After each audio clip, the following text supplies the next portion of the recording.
What's up, B-Stellar crew? I'm David Wyrick. Hey, what's up everybody? Ostojic here, and today we have a great show for you guys. Today we're going to talk about starting a side hustle. Okay, why start a side hustle, David? Well, in today's times, especially with, inflation, and as you get older, you understand more of this stuff, and as you have a family, it can be really hard to make it.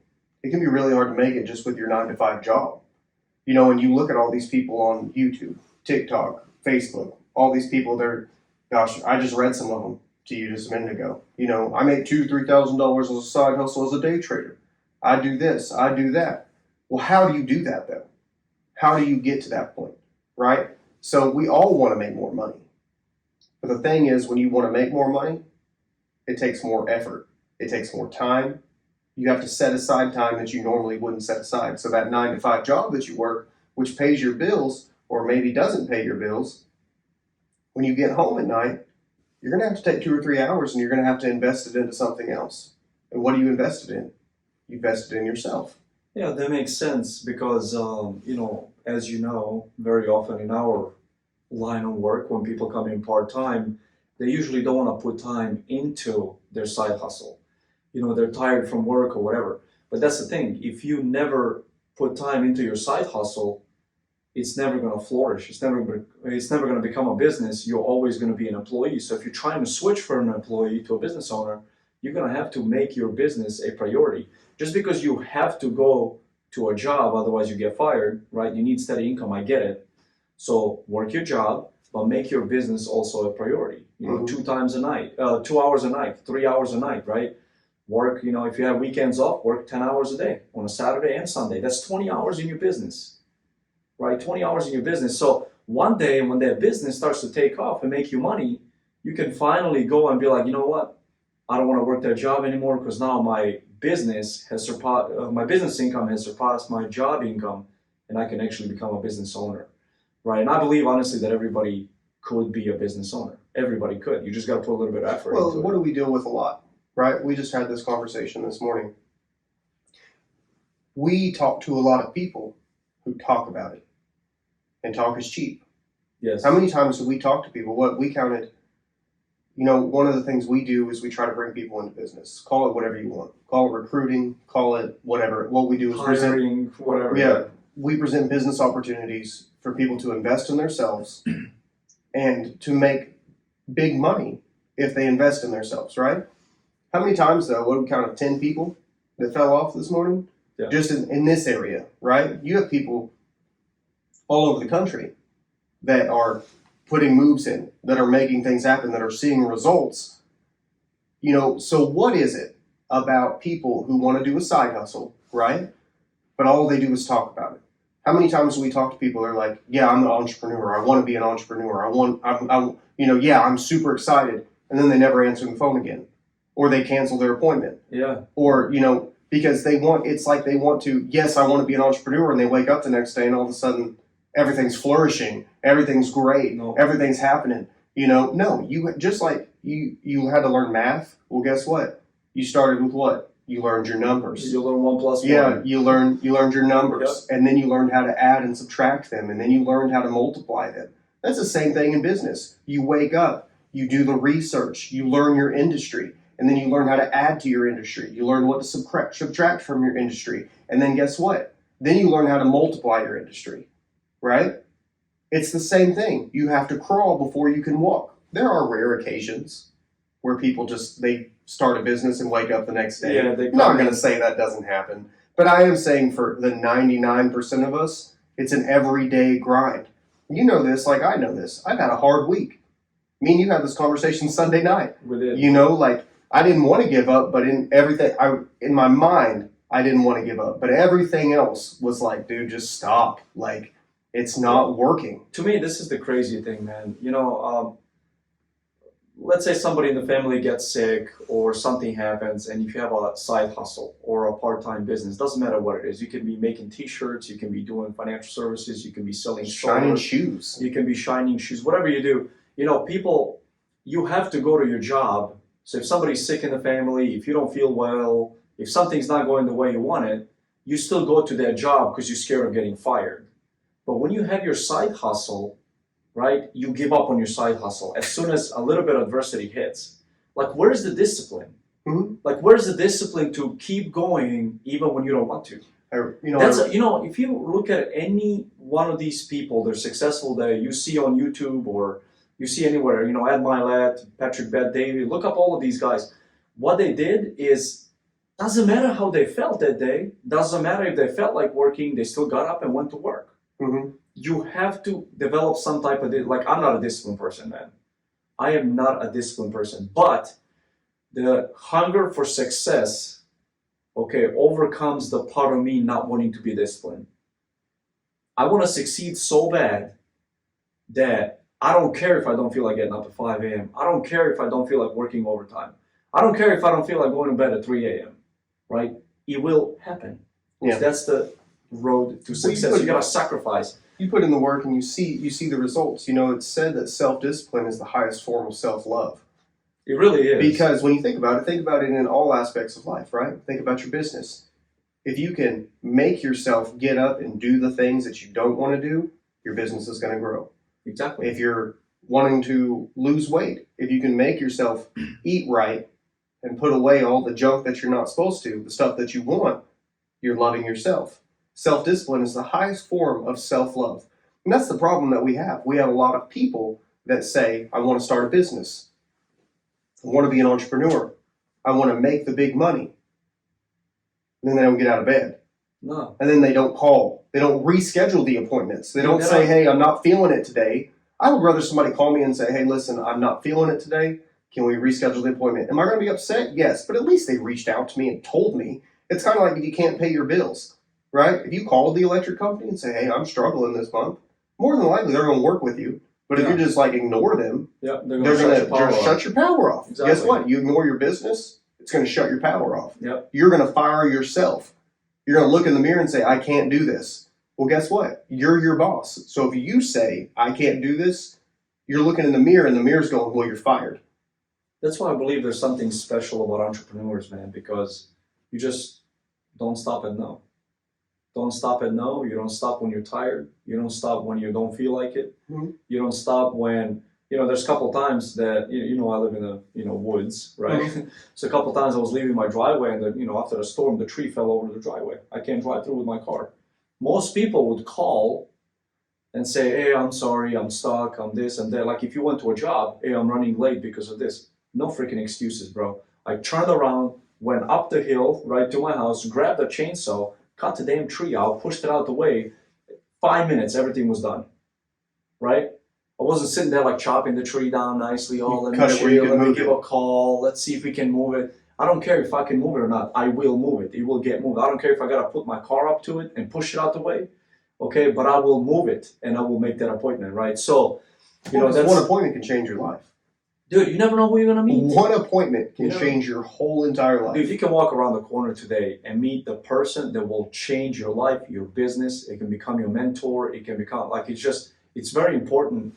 I believe that we're put by God in specific routes, right? Sure. And He does guide you through things, right? And He's going to put right people in front of you.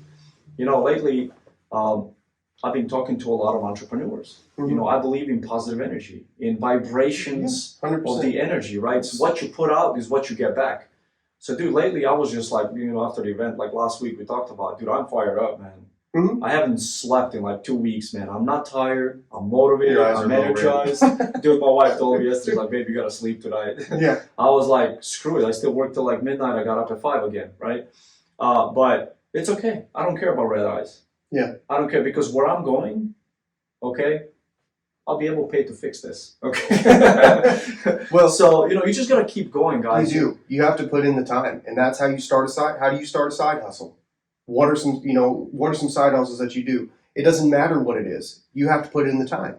You have to put in the effort. You have to make the sacrifice. You have to do what it takes to have your dreams fulfilled.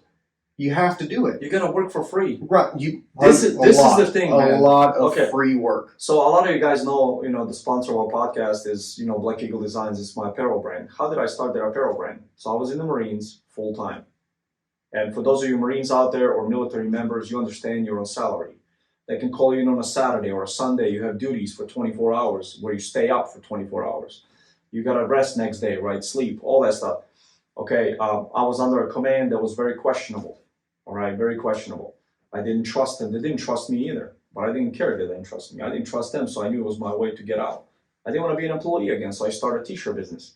So I invested 40 grand, and then first year, I didn't make any money. And I worked 9 months between the Marine Corps and the apparel brand, 20 hours a day for 9 months straight. No days off, no weekends, no Saturdays, no Sundays, right? I didn't make a penny, bro, because, I took out a $40,000 loan to pay, invest into the equipment, into this, into that. And you start now, like, how much do you make on a t-shirt? Like $15. If you sell like $20, you make how many t-shirts you gotta sell, to make 40 grand, to even break just even. Yeah. Right. Not to even mention to get compensated for your time. A lot of businesses are in the black or in the red. Yeah, because first 5 years. You have to borrow money Yes. to get it started, and to see the profit, there's so much time that goes into it. That's why like people do like lawn care, right? But guess what? Lawn care you can only do around here like 5 months out of the year. Yep, when it rains, if it rains, because last year lawn care business. Yeah, we had Luis on the podcast. He owns a lawn care business, and he talked about how drought. Yeah, drought affects his business. Mm-hmm. In wintertime, I have a construction business. Well, guess what? People you don't get as many roofs in the wintertime. Yeah. You can't do a lot of siding in the wintertime. You can't do a lot of things in the wintertime. There's so many things that affect your businesses. What do I call them? We talk about this, tools in your toolbox, right? Mm-hmm. Develop yourself where you can have multiple streams of avenue that don't conflict with each other. You know what I mean? So we do solar and financial services. You do t-shirts and I do construction, right? None of those things stop us from doing the other thing, unless we just have multiple appointments and we just can't make it. But none of those things stop us from doing other things. You have to find how to have those tools in your toolbox so that when you meet those people, right? If they don't need solar, they need everyone needs financial services. Yeah, I'll just say that. Yeah. Everyone needs financial services. Especially what we do. Especially if you're like, I need a side hustle. You need financial services. Whether you need to do it or you need it in your life because you're not going to retire well or you're going to pass away and leave your family in a terrible situation, you need financial services. You need insurance. You need things like that. But not everybody needs construction all the time. Guess what? Not everybody needs a t-shirt all the time. Yep. So you have multiple forms of businesses. You have multiple tools in your toolbox because sometimes you don't need a pair of pliers. You need a wrench. Sometimes you can't do it. You got to have a grinder. You have multiple tools in your toolbox so that you can actually reach out, connect with your community, help your community in whatever way. We do podcasts. We don't get paid for this podcast yet. Not yet. Maybe in the future. You're going to watch us keep grinding on it. We're talking about doing 2 episodes a week. Hopefully one of these days we'll do episodes every single day. Yeah, I would love that. That would be bomb, man. That's our dream, because our dream really is to start a nonprofit. Yeah. And this is where it starts. It started, September? Yep. Be Stellar Podcast. Be Stellar Foundation is going to come. And we're going to be able to give grants to young entrepreneurs to help their businesses. We're going to be able to mentor more. That's our goal, is for that nonprofit. That's our dream, actually, is to do that more than anything else. But we got to have these other avenues and these other tools. You got to make income. You got to develop different businesses. You got to create something that can run on its own once you get to the point. Because I don't want to work 18-hour days for the rest of my life.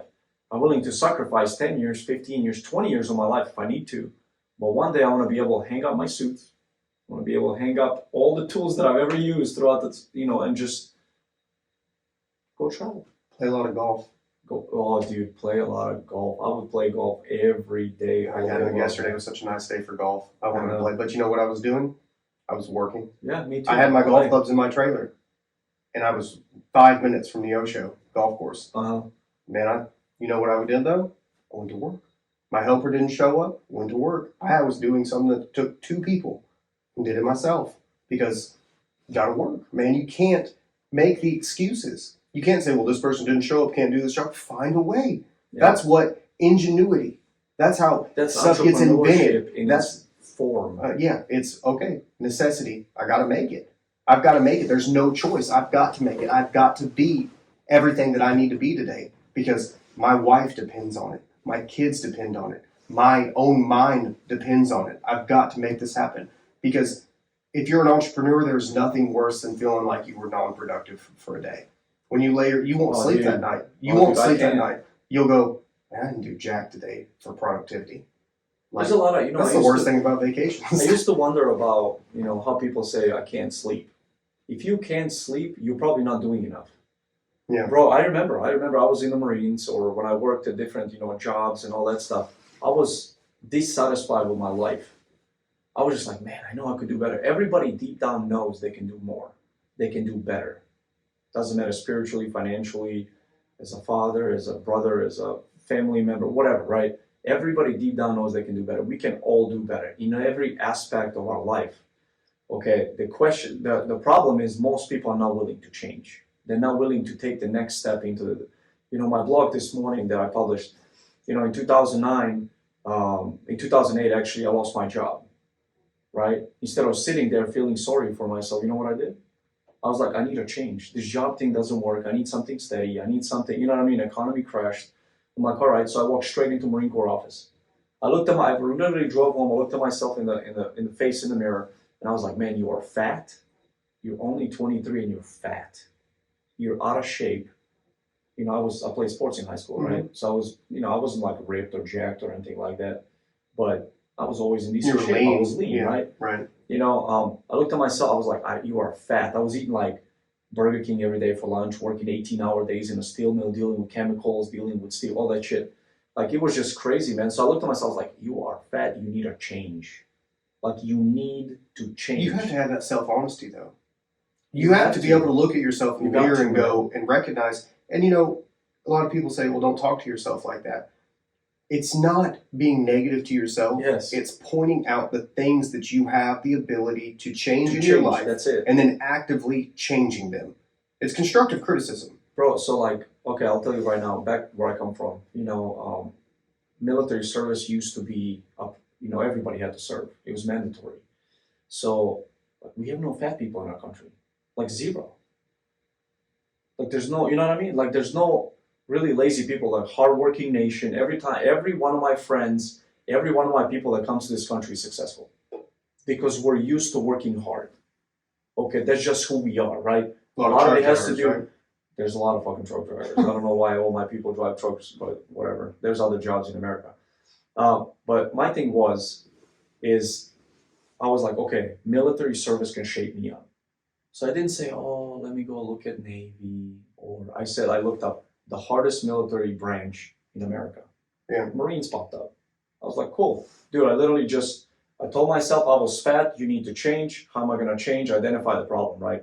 How am I going to change? Found the solution. You're going to join the military. Okay, which military? You're going to join the Marines. I got on the phone with the recruiter. I was recruited within like 2 weeks. I walked into the office and the guy goes, okay, well, see these 4 tiles. Okay, you have experience, you have financial stability, you have, and I was like, dude, I'm already here. You don't have to sell me on anything, man. Just give me the contract so I can sign it. He goes, well, it's a little more difficult than that. You got to pass the ASVAB, and I didn't even know any of that stuff. Yeah, ASVAB maps. So I started learning. You know, I failed the ASVAB once. I failed it twice. It's like a financial service. I failed the test 5 times, right? I failed it, but I didn't give up. And then when I went into the Marines, man, you know, I went in as not a great candidate. But dude, I got promoted to ranks, you know, ahead of everybody else. I did really well. And it's because I found what drove me. Uniform, putting a uniform on every day, like that was my passion. Like I wanted to do it. And then I loved it when I was in the lower ranks. When I got into higher ranks, I came to the point where I was like, I'm not going to play politics. I'm not doing this shit. So, time for a change. Everybody's like, you're crazy. You're just like they told me that I was crazy when I went to the Marines. You're not going to make it. You're out of shape. You're this. Like, change. If everybody around you thinks that you can't make it, freaking change. Prove them wrong.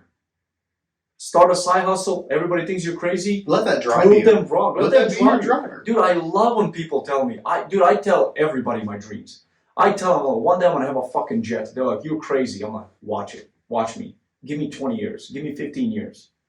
We're going to get there, bro. I said one day. I didn't say tomorrow. Yeah, I didn't say tomorrow. You know, like, yeah. You know, I look at like Ed Milet, right? Like, dude, I love Ed Milet. If somebody said, okay, you have an hour to sit down in front of anybody in the world you want. First person would be Donald Trump. Yeah. Straight up. Second one would be Ed Milet. Mm-hmm. And third one, I don't know yet. I never identified him. Right? Yeah. Those two are my people that I really, really look up to. Donald Trump and Ed Milet. Yeah. So Ed Milet, you know, I don't know if you guys know who he is, but go find him on Instagram, follow him. And He has all a that. book in Walmart called Yeah. The Power of One More. Yeah, he's got, I think, published a couple of books so far. But that dude was poor. He's about to be